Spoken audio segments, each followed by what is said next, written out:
сонирхолтой үзэгчтэй хүслийн жигүүр нэвтрүүлгийн нэгэн шинэ дугаар та бүхэндээ хүрэхэд бэлэн болоод байна. Тэгэхээр энэхүү хүслийн жигүүр нэвтрүүлгийн хоймортой бид соёл урлагийн салбарт манлайлж яваа. За ийм гайхалтай эрхмүүдийг оролцуулан тэдний хүсэл мөрөөдлийн ертөнцөөр эрхэм үзэгчид та бүхнийг аяйлуулдаг. За энэ удаагийн хүслийн жигүүр нэвтрүүлгээ бид урлагийн ариун сүмээс та бүхэндээ бэлтгэн хүргэх гэж байна. Энэ нүдшийн зочноор хөгжмийн зохиолч Монгол Улсын соёлын тэргүүний ажилтан Sweet Motion хамтлагийн продюсер Чимбат маань оролцож байгаа. Ингээд түүнтэй ингэ сайхан ярилцлага хийгээд хүсэл мөрөөдлийн ертөнцөөр хамтдаа аялъя.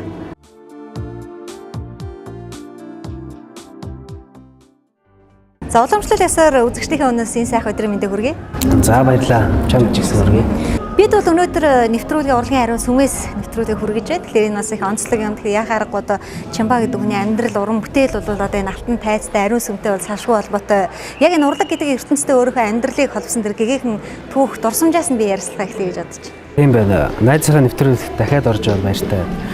Тэгээ энэ урлагийн сүм гэж яхааргүй нэлээд чи Викторийн соёлын төвөргөний 3 давхарт байж байна. Миний одоо юу гэдгийг яг нөгөө 16 настай юм байна. 16 настай анх энэ соёлын төвөргөний тайзан дээр гарч ирсэн. Тэр нь юу байсан бэ гэхээр Чингис хаан гэж хамтлагт одоо соёл эрдэнэ хамтлагтай анх одоо хувь заяагаа холбож энэ тайзан дээр гарч ирсэн. Үнэхээр миний хамгийн хайртай дотны тэр сайхан ариун сүм бол яхааргүй энэ соёлын төвөргөө юм аа. Одоо тэгээд нэг өсөнтэй Никитон хамтлагтай хэлж ирсэн үү шүү дээ. Чимба болон Sweet Motion хамтлагийн маань хувьд гэх юм бол Америкаас ирээд чамгүй хугацааг ардаа өнгөрүүллээ. За гисэн хэдий ч одоо өнөөдрийн хүртэл одоо уран бүтээлийн гол замыг бол мэдээж их ариун байгаагийн дээр за Чимбагийн манад бүр хамгийн хэрэлт хэрэгцээтэй уран бүтээлчийн тоонд бас зүү ясаараа багцаар байна л да.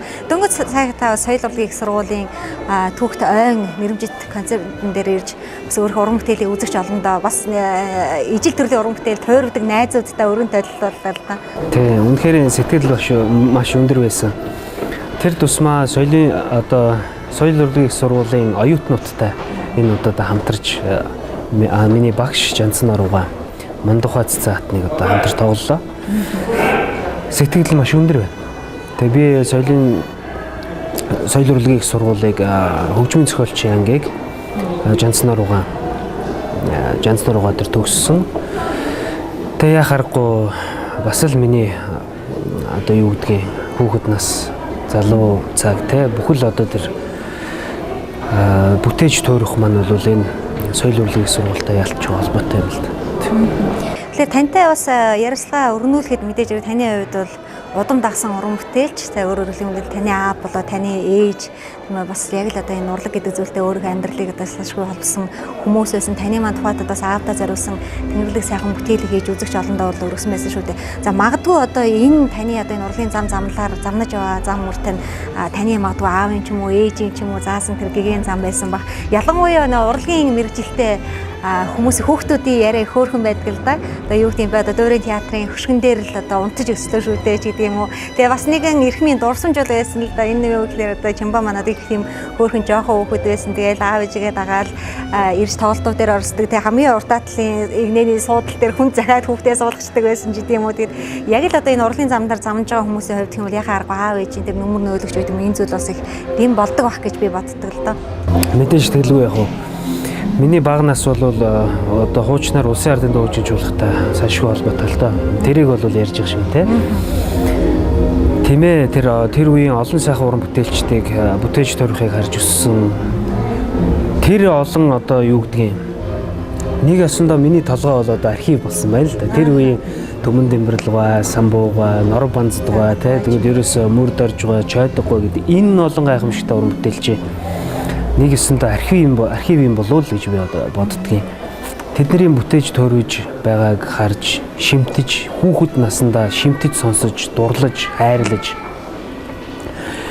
Тэгээд тэднийхэн одоо дөрөөн дээр бас дөрөөлж өдий зэрэгтэй явж байгаа бол би бол ижи аавынхаа ачтай буянтай багш нарынхаа тэр үеийн одоо тэнгэрлэг уран бүтээлчдийн нөлөө юм болов л гэж боддог.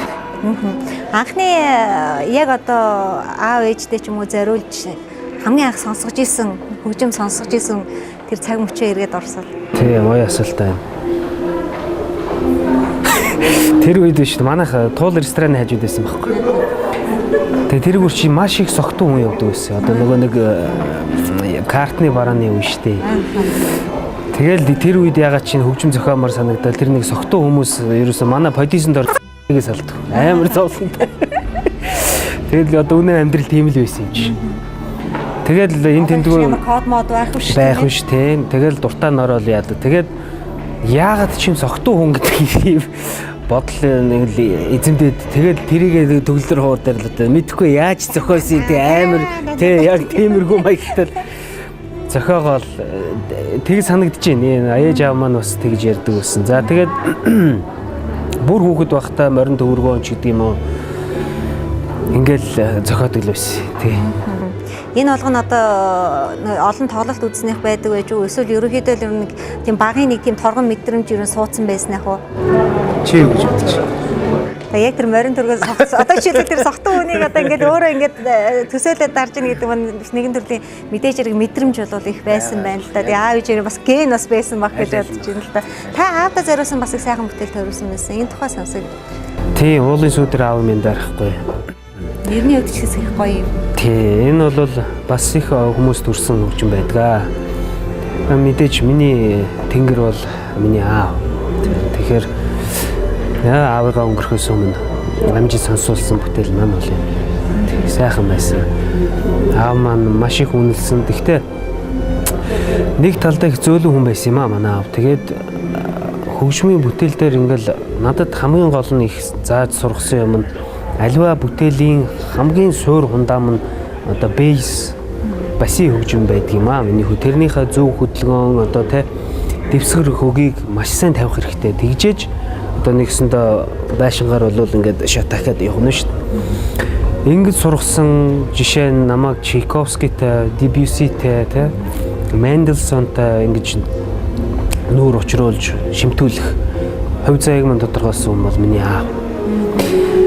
Тэгээд л тэр үед яг нөгөө би энэ муу байсан болохоор олон юм бодлого л зүгээр тэр хөгжмөө аавда маш хурдан сонсуулах юмсан. Энэ хөгжмөн дотор таам нь багтж байгаа шүү дээ л гэж. Тэгээд тэр хөгжим дээр аав маань бол ёстой цорын ганцудаа сайн байна л гэж хэлсэн.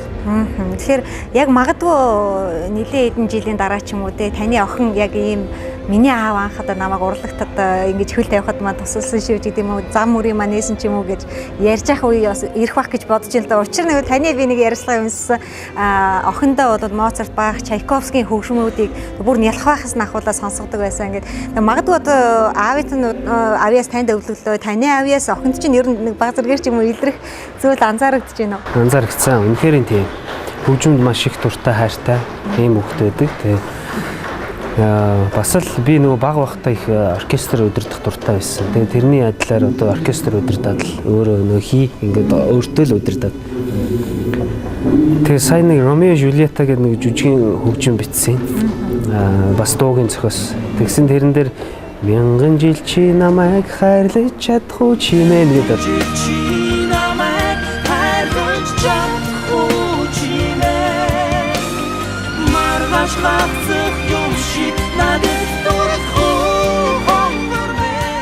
Дөрөв настай хүүхдийг дуулаад байгаа. Тий. Би бүр ээж нь бит хоёрыг бүр амар гайхсан. Үнэхээр гайхгүй. Тэгээд дөрөв настай хүүхэд хонгор минь чи минь хайрт минь гэдэг агаар одоо бас ямар байдгийг тэгээд одоо л арга байхгүй ээж аав нь хажууд нь ингэж бүтээж тойр байдал те. Тэрийг бүр үнэн сэтгэл үнэн одоо нөгөө юунасаа сэтгэл зүрхнээсээ дуулаад байгаа байхгүй. Тэгээд тэрийн яг нөгөө замбалгаар сарна хоёрын өнгнөөс жоохон дээшлүүлээд тоглохоор бүр өнгө алдлгүй яг дуулж.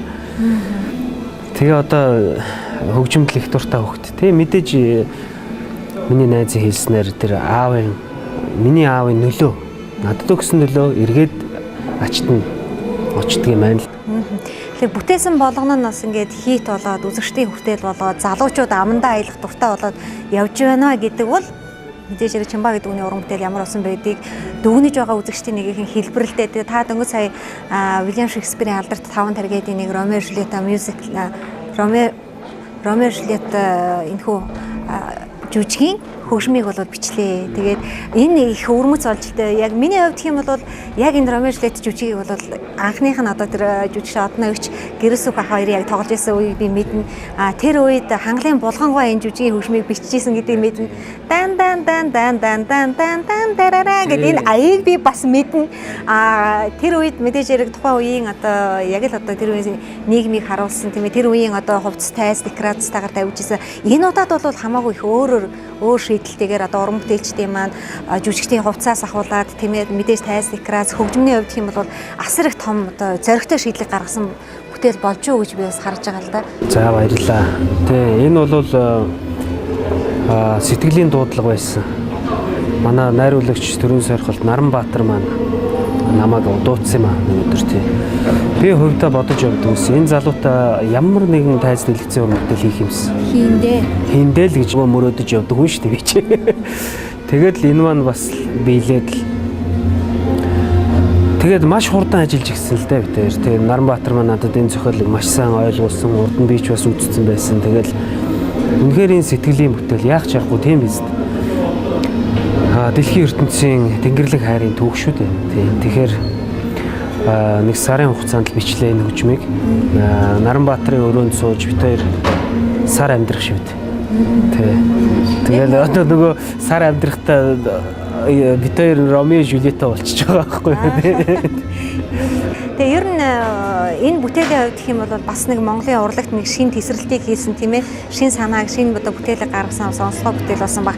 Яг нөгөө юм нүдэ олно гэдэг шиг одоо тэр яруу найрагчин ч гэдэг юм одоо жишээл эмүүжин битсэн тийм ээ одоо таны хувьд хөгжмийн за сарнаа маань замбал гаруй хоёр ямар гоё дүгээ тосолж ин тэр дунд одоо хийл явж ин ч гэдэг юм үү те. Үнэхээр бас их гоё зөвхөн одоо клипэн дээр л ярихад шүү дээ. За тэр жүжиг рүү ороод хахад бол мэдээж хөгжмийн эффект нэтэрэг гэрэл одоо маш их гоё тийм өрмөц сонир содон бүтээлийг бол та бүхэн маань тэгэлсэн гэдэг нь бол ойлгомжтой. За энийг юунаас харж болох вэ гэхлээр Ромео Жулиета жүжигийн тасалбар одоо айл хэзээ дууссантай бас холбож үзэж болох уу гэж бодож байна л да. Энэ бол бас дахиад одоо үзэгчдэд өгж байгаа та бүхний маань дүгнэлт гэж би бас бодож байгаа л да. Дууны клип гараад сонсогч олонд үзэгчтэй олонд хүрсэнд бас их баярлж байна. Тэгээд нөгөө Facebook одоо Twitter янз бүрийн ямар л хүмүүс баярсан сэтгэл, уйлсан сэтгэл те хөөрсөн сэтгэлээ илэрхийлж байна. Тэрийг хуваалцах, тэдний тэр сайхан урмын үгийг сонсох мэдээж одоо юу гэдгийг уран бүтээлч хүн тэрнээс л хэрчүүж авч яж одоо уран бүтээл төвөд. Ингээд таны бас шинэхэн бүтээл Улсын дарааны Эрдмийн театрын ерөнхий найруулагч Намнгийн Наранбаатар болон Яруу найрагч Эмүүж нарын бүтээл. За дуучин Сарнаа болон Замбал гаруй нарын маань хамтран дуулсан. За тэр сайхан сэлсэн уран бүтээлийг хамтдаа бас бүхэн аван үзье.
Үлдэж болох уу? Яагаад ийм гэгээлгэн юм бэ чимээ? Яагаад ийм яруу хүн бэ?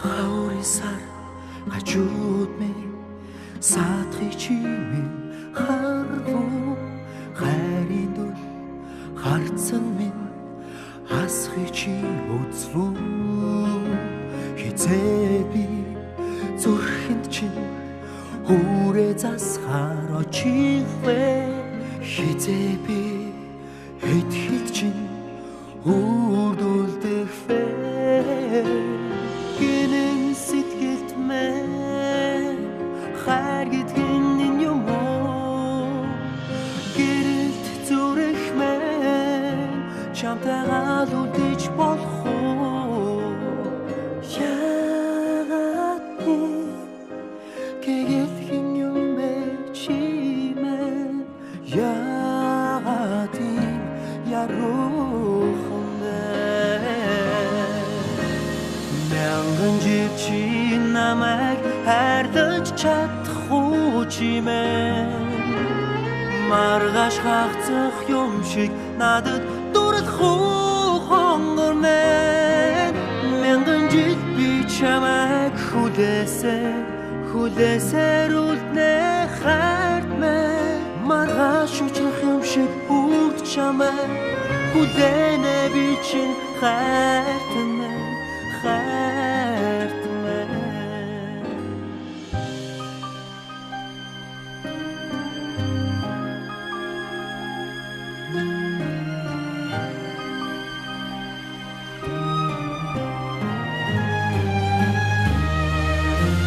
сэтгэл минь чиний үлмит ургасан цэцэг юм уу да сэтгэл минь чиний үчээр хийсэн үлгэрч юм уу хайр мэн зүрхэнд ирсэн наран билээ чи хайр мэн зүрхэнд ирсэн саран билээ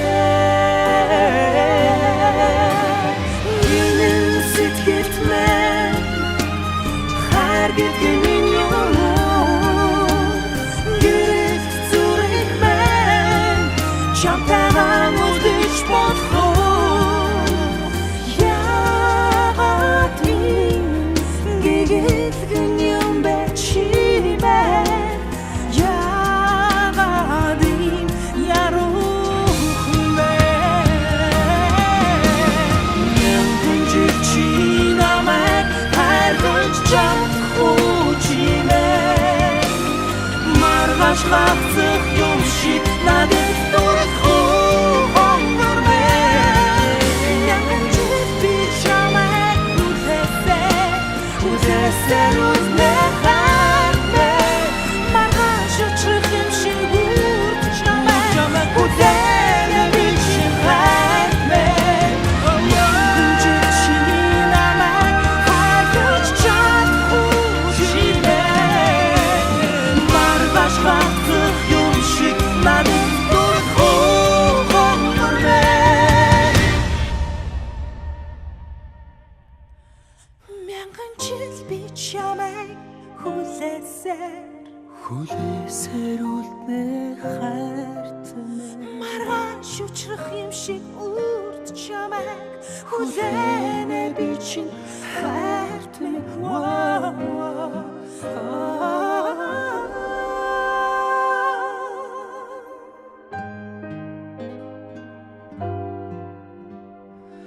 Хангэр сэтгэлд минь амин зүрх минь гинэн сэтгэлд минь гэрэлт зүрх минь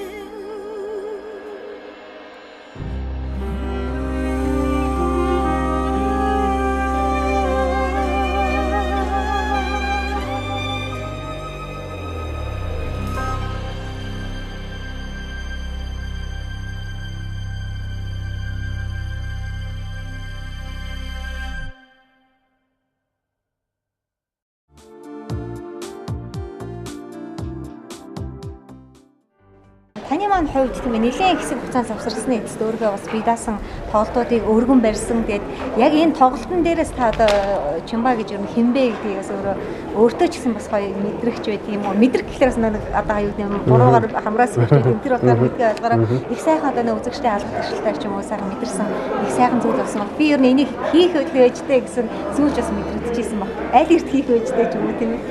Гэхдээ аливаа юм цагтаа хугацаатай ирэх жамтай тэргээр л болсон баг. Тэгээ яг хөө мэдээж бодож явдаг л байсан. Тэгээд нэг олон уран бүтээл туйваад л тийм Монголын рок попынхантай ч үгүй юм олон сайхан урлагийнхантай бүтээл төр байдал явж ирсэн. Тэгээ нэг өдөр л яалтч байхгүй энэ олон сайхан одоо юу гэдэг юм хөгжим хийсэн учраас одоо хийх ёстой байна л гэдэг юм бодолд хөтлөгдсөн. Нөгөө талдаа энэ бол бас л миний хижээ авда барьж байгаа миний бэлэг. Тэднийхэн ачийг бас хариулъя гэсэн юм одоо хүүгийн бодлоос. Тэгэхээр таны одоо яг Чимба гэдэг нэртэй хөгжмийн зохиолч Чимбат гэдэг нэртэй бас салшгүй холбоотой байдаг зүйл. Альбом тушаал бол харахгүй Sweet Emotion хамтлагийн продюсер гэсэн тийм альбом тушаал байдаг. Тэгээд энэ хамтлагийн маань хувьд юм бол үнэхээр одоо Монголын рок попын түүхний үнэхээр маш олон тесрэлтүүдийг хийж чадсан, маш олон гайхамшгуудыг мэдрүүлсэн, маш өвгөн сонь садан видео клипүүдийг хийж бас үзэгчдийн бүтээл болгож байсан. Ийм одоо болгосоорч байгаа ийм хамтлаг шүү дээ. Октодтой бас мэдээж хэрэг Чимба маань хайртай, уран бүтээлчс одоо өргөжлүүлэн төрөөсөөр одоо дэлгэцийн маш олон гайхалтай клипүүдийг бас таарсан маань өргөжлүүлсэн байна. Emotion одоогор бол тусдаа уран бүтээлээ хийж үзье гэсэн юм бодол байна. Тэгээд сая Болрогийн маань бас 3 үг гэдэг уран бүтээл гарсан. Үзэгчд олон төрсэн байх. Их сайн үнэлгээтэй явж байгаа. За сарнаа удахгүй бас өөрийнхөө уран бүтээлийг төлөвлөж эхлэн сүндрээ маань. Тэгээд яагаад ингэж байгаа юм бэ? Тэгэхээр чи нөгөө нэг emotion тархнуудыг гэсэн бодол хүмүүс хамгийн тийм орж ирэн тийм тэр бол тийм биш юм. Тийм биш юм. Эдгээр маань одоо юу гэдгийг эн чинь 6 настайгаас хамт явсан хүмүүс шүү дээ. Тэднээс одоо өөр өөрсдөөс нь илүү найз чиж одоо бас юу баг. Эдгээр бас салахгүй гэж би болов. Тэгээд яг энэ 3 өөр бүсгүй 3 өөр ертөнц шүү дээ. Одоо өдөрт энэ 3 дуучин юу гэдгийг яста нөгөө хар борыг нь үзээд яста нөгөө бүтээж төөрваад алдаж оноод тий өнөөдөр л уран бүтээлч болж байна гэж ойлгож байна. Тийм болохоор бас Монголын урлагийн ертөнцид рок попын ертөнцид бас солист дуучид гарч ирээсэ гэдэг миний туйлын хүсэл байдаг. Үнэхээр яг хамтлагаараа биш бас давхар уу. Тийм. Тэр хүсэл маань хөдлөгдөж одоо юу гэдэг энэ хэд маань одоо нэг нэгээр уран бүтээл хийж эхэлж байгаа. Яг яаж явах нь бол уран бүтээлч үзэгч олон л шүү дээ. Яг одоо энэ доор тайзан дээр симфони оркестр тоглож байна. Тэгээд Чимба надтай ярилцлага хийж байна. Гэвч одоо таны тарих мэдэргүй одоо би организм одоо энэ тэгээ симфони тоглож сууж байгаа юм да. Энэ одоо нэг мэрэгжлийн өвчин гэж хэлж болох уу? Эсвэл одоо яг тийм байхгүй юу? Чи яг гоё мэдэрч байна. Яг тоглоод тэгээд сэтгэл оюун бол тэр тайзан дээр явж байна. Тий, энэ чинь стерео сэтгэл байхгүй тий. Тий, үнэхээр энэ чи зөв ажилласан байна. Юу гэдэм те. Одоо чи эсвэл нэг дуу аялчих надад. Тэгээд тэрийг ингээд өдөржингөө аялал явчихдаг. Тэр нөгөө нэг юу юм шиг байна. Рефлекс ч юм уу. Сонсороо ч юм уу. Тий. Одоо энэ дараараа гэл ингээд аялал явчихдаг. Тэр нэг юу ч гэдэг юм те. Одоо хөгжимчин хүний л нэг юм байна. Таны хувьд ер нь хүний бүтээлийг тоглох яг тоглоочийн хувьд өдрөөрчийн эсвэл өөрийнхөө бүтээлийг тоглох хоёрын хооронд ер нь ялгаа байдаг. Ялгаа байхгүй. Миний хувьд бол аль аль нь ялгаа байхгүй. Аль аль нь сэтгэл зүрхнээсээ тоглох ёстой, учиртай. Үзэгчд олонд миний ганцхан дарсан нот хүм болгонд хүрээсэй л гэж үздэг. Би таны одоо жигүүр гараандын захирал Батөр ахтай хийжсэн цомгийг маш сайн мэднэ. За энэ цомгийн онцлог юу вэ гэхээр за энэ Батөр ахын цомогт багтсан дуунуудыг та яг хөгжмийн зохиолын хэлбэрт оруулаад тоглосон байдаг. Яг түүнийгээ дараа та балхажуугатай хамтраад бас балхажуугаан дуунуудаар маш олон гайхалтай бүтээлүүдийг тоглож видео клип болгож үзэгчдэд өргөн тавилуулсан байдаг. Энэ бүтээлүүд үзэгчдэд бас их сайхан таалагдсан, үзэгчдийн таалал нийцсэн их гоё цомгууд бас болсон байдаг. Тийм, тэд нар бол дандаа дуу шүү дээ. Нэг талаасаа ингээд дагаад дуулаа гэхээр бас нэг тийм. арай Тийм, одоо хөгжимлөг болсон гэх юм те. их шиглэнтэй. Их шиглэнтэй, оркестрийн найруулгатай гэл ингээд. Тэ энэ бас нөгөө талаасаа хүнд хүрсэн уран бүтээлийг оролдох ер нь айхтар хэцүү юм байдаг штэ. Дордуулахгүй тул Тэ бас л хийх ёстой, бүтээх ёстой. Тэр зарчмаараа л хийсэн. Тэгээд бас цаашдаа балхаахтайгаа бас уран бүтээл хамтарч хийх бас төлөвлөгөө байна. Би тэ сая нөгөө My Voice гэдэг нөгөө балхаахын тэмцээн явж байгаа шүү дээ. Тэр тэмцээний дараа бид хоёр нэг суусан орой тэгээ хоорондоо уран бүтээлч яриа өрнүүлээд Өшөө олон гоё уран бүтээл Балхаах минь тойр байсан тий. Дахин давтагдшгүй авиастан, дундуршгүй авиастан. Тэгэд олон сайхан уран бүтээл хамтарч тойрвэ гэсэн юм л бодол байгаа. Тэнийг бас ярилцсан. Тун удахгүй тэгвэл бас нэг өвөрмөс шийдэлтэй бүтээл гарч ирэх юм дээ гэж тийм. Яг энэ voice гэ шоуны та шүүгчээр нь ажиллаж байна. Давхар одоо манайхан чинь аливаа ямиг ер нь бие биентэй дандаа харьцуулдаг шүү дээ. Одоо юу гэдэг камертон гэвэл 8 тастай харьцуулдаг, сараа гэвэл ариун найтай харьцуулдаг ч байдаг юм. Яг тэрнтэй адилхан voice гэдэг шоуг бас авьяастай монголчууд гэдэг та бас өөрөө ч бас дэлгэцээр үзэж байгаа. Монголчуудаас үнэхээр авьяастай маа гэдэг нь бол харагдаж байгаа. Яг энэ иймэрхүү төрлийн одоо университет ч гэдэг юм уу тийм ээ иймэрхүү төрлийн шоунуудыг Монгол бас ингэж хийж байх нь бас их зүйтэй асуудал байх гэж би бодож байна л да. Voice show-ны хувьд ч гэсэн бас гадаадын улс орнуудад хийгдэж эхэлчихсэн бас нэгэн төрлийн бас юм шоу шүү дээ. Тийм ээ. Олон сайхан дуучдыг гаргаж ирдэг. Аль аль нь хэрэгтэй шүү дээ. Монголчууд авьяастай гарч ил байг. Авьяаст нь төрж ил байг. Тэднэрээр бид нар бахархъя л да. Тийм ээ. Бас нэг миний бодол байдаг. Тэр нь бол энэ үгүй хэлэхэд бид нар монголчууд бид нар өөрсдийнхөө л юмыг гаргаж одоо юу гэдгийг танилцуулж дэвэргэж, хөөргөж те урам өгч, хайрлаж, бахархаж л явах хэрэгтэй. Тийм бодлын үүднээс би My Voice гэдэг энэ тэмцээнийг шүүгээч гэдэг саналыг хүлээж авсан. Би өөрөө бол хувьдаа тийм шүүгч мүүгч хийх ерөөс ямар сонирхол байхгүй. Хүн шүүгээ сууж ийн гэдэг бол бас л одоо юу гэдгийг нэг хүсмээр ажил биш дээ. Тэгэхээр яг одоо бас энэ доор мэдээсээ сайхан алга ташилт явагдаж байна. Алга ташилт гэдэг бол одоо хүн болгонд ярьдаг юм үзэгчдээс авч байгаа хамгийн том шагнал гэж. Тэг хамгийн одоо нийцгэнсэн одоо магадгүй тасралтгүйгээр ташууж исэн таны тоглолт юу байсан? Тийм давтагдчих шүү. Миний өөрийн бие даасан тоглолт. Тэг үзэгчд олон түмэн харамгүй хайраа надад хайрлсан. Үнэхээр хайрлсан. Тэрийг дааж явах юмсан гэдэг юм бодол. Одоо өстой жинхэнэ нөгөө монгол хүн надад бий. Нэр хүн баярч бай, гунигч бай тэр үед нулимсаа төвчгийг боддог гэдэг. Ялангуяа эр хүн дотроо зөвхөндөө байлдаг гэж ярьдаг. Яг тэр баяр хөөрлийн одоо тэр том одоо төвсөн дээр ирэхэд бас баярын нулимс ер нь унгаж юу? Унгаж ийсэн. Давтаг төшөө тоглолт найзан чамаас нэг үсэ. Тэр тоглолтын одоо нэг хэсгийг гаргахыг хүсэж байна. Тэр болохоор ээж автагаа аав нь тэнгэр талчихсан. Тэгтээ аав нь дэлгэцэн дээр тоглосон. Ээжтэйгээ би хамт тоглосон. Ийм хөгжим байгаа. Тэрэн дээр бол асар их төвцөндөө нулимсаа цааш нь хийгээл. Тэгээд тоглолтын төгсгөлд одоо уулын сүдэр аав минь дайрахгүй гэдэг. Тэгээд ингээ харсан чинь нөгөө Буянбаатар ах гараа зогсчихлоо. Тэгээд ингээд харахаар зэрэг нөгөө оркестр сууж байгаа байхгүй. Тэгээд өөрөө ирэхгүй ингээл амар ширхгээл явчихсан.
Баянбаатарын маань хувьд гэх юм бол бас Монголын чадварлаг удирдаачдын нэг бусхан удахгүй өөрийнхөө тоглолтыг одоо яг энэ соёлын төв өргөнөө толилуулах гэж байгаа. Тэгээд та хоёрын хувьд ч гэсэн маш олон тоглолтууд дээр хамтран ажиллаж байсан. За бас таныг бас хүүхэд ахуй нас ихтэй нүртэл одоо шууд надад ингээд өнгөтөр ярьж дүрсэлж өгсөн. Тэгээд одоо ч гэсэн бас уран бүтээлийн хамт найз үү. Тэгээд тухайн үед бол аав ээжтэй салшгүй уран бүтээлийн хамт байсан бол одоо ингээд хүүхэдтэй нас уран бүтээлээс салшгүй гарах гэсэн. Энэ бол бас урлагийн гайхамшигтай үнц юм байна. Тэглгүй яах вэ? Баянбаатар ах битээр маш олон уран бүтээл дээр хамтарч ажилласан. Хамгийн сүүлд Буян ах битээр Төмөн Ишгтэн гэж симфони тойрсоор хамтарч ажилласан. Цонжин болдогт босож байгаа, бүтээж төөрөж байгаа монголчуудын шүтэн болсон тэр сайхан багтлыг төрүүлэхээр олон сайхан баатар жанждуудын ч босгох түүнтэй холбоотой хийсэн ажил. За энийг бол бас гайхамшигтай удирдсан да.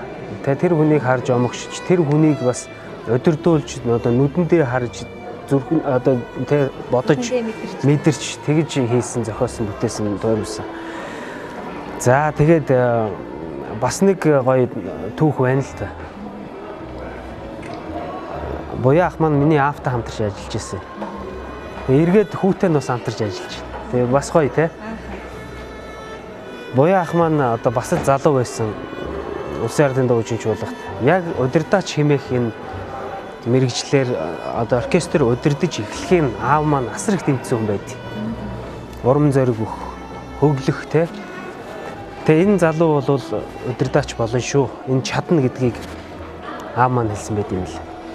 Тэгээ тэрийг бол сүүлд надад Буян ах маань хэлж тэр нь бас эргээд надад их гоё сонсогдсон. Тэгээд л бас бит хоёр ингээд л уран бүтээлээ туурж явна да. Тэгээ удахгүй бас Буян ахын маань тоглолт болох гэж байгаа.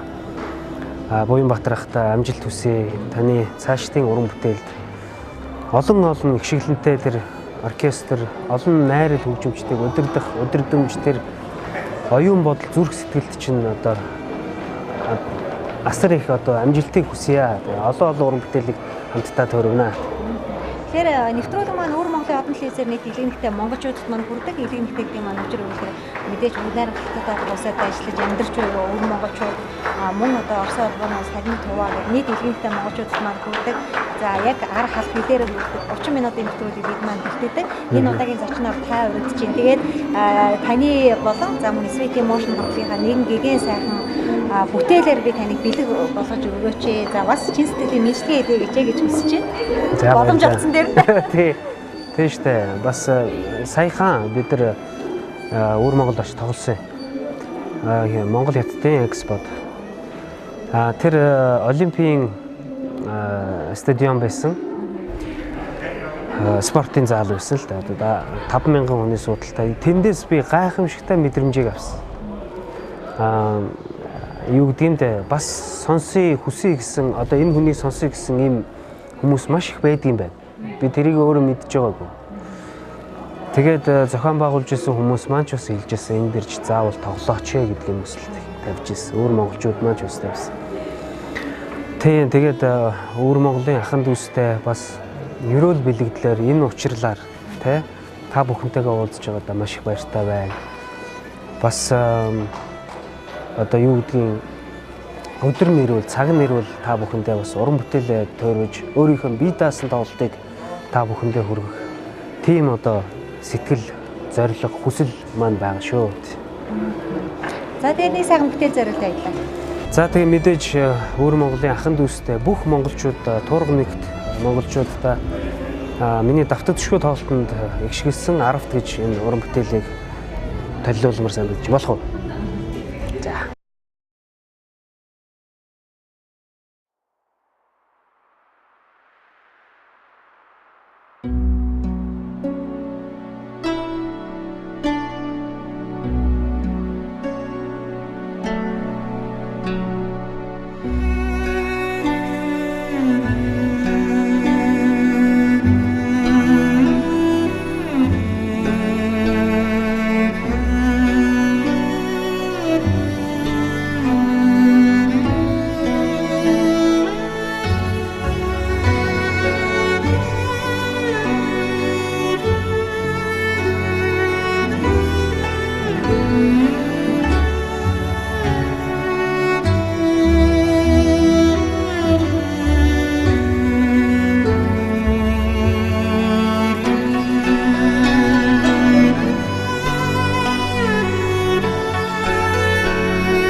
нэвтрүүлгийн маань нэр хүслийн хэмжээг хүн болгон хүсэл мөрөөдөлтэй байдаг. За Чимбагийн маань хүсэл мөрөөдөл одоо үнэхээр одоо давтагдшгүй одоо шахагдшгүй бас дуусахгүй байх гэж бодож байна. Гэхдээ би таны хамгийн ойрын тань хүсэл мөрөөдлийг сонссон. Миний бодож явдаг нэг зүйл байт юм аа. Тэр бол би Монгол хүн болж төрсөн ямар азтай хүн бэ гэж боддог. Эргээд миний хийж бүтээсэн, тойрвсон ганцхан нот ч гэсэн юу гэдгийг тэр хүсэл эрмэлзэл маань Монгол улсын хөгжил дэвшилд нэмэр болоосой. Урлаг гэдэг аливаа юмны түүчээ байдаг. Түрүүн одоо игнэнд явдаг. Энэ бодлороо бүтээж тойрвж явнаа. Тэгээд урлаг бол үнэн. Туйлын үнэн. Тийм болохоор салбарт ажиллаж байгаа монголчууд, залуучууд те их Монгол улсынхаа төлөө л одоо хөдлөх цаг, бүтээж тойрох цаг, оюун бодлоо ажилуулах цаг. Тэгэхээр та бүхний хувьд гэх юм бол бодол санаа одоо хийсвэрлэх зүйл бол асар их байдаг юм ялангуяа хөрмөц хүчтэй. Та урлаг гэдэг нэг юм сони хийсвэр одоо хинч мэдгүй гурван байшинтай ч юм уу эсвэл хаалган одоо дээрээс онгодог ч байдаг юм үү. Тийм сонин одоо том ертөнцтэйгүү. Тэгэл дайлж игүүрээ дэлгээл нисэж яваа шоу гэж өөрийгөө төсөөлөн бодвол Чимбай гэдэг ямар шоу байхаас бол. За би бүргэд юм болов уу? Бүргэд ард сармын бүргэд юм болов уу? Гой асуулт асуучлаа. Тэр саяхан хөсгтөн гэж хамтлагт ард сармын бүргэд гэж нэг уран бүтээлтэй өргөж ийсэн. Тэрнтэй л одоо ард сармын бүргэд хоёрын хооронд ялгаа юу вэ? Тий, ер нь бол Тэнгэрийн амьтан шүү дээ. Бүргэд гэдэг бол маш их хүчирхэг. Би бол онгод тэнгэртэй холбож боддгийн. Ер нь бүргэдийг. Баярлалаа танд уран бүтээл өндөр амжилт. За баярлалаа.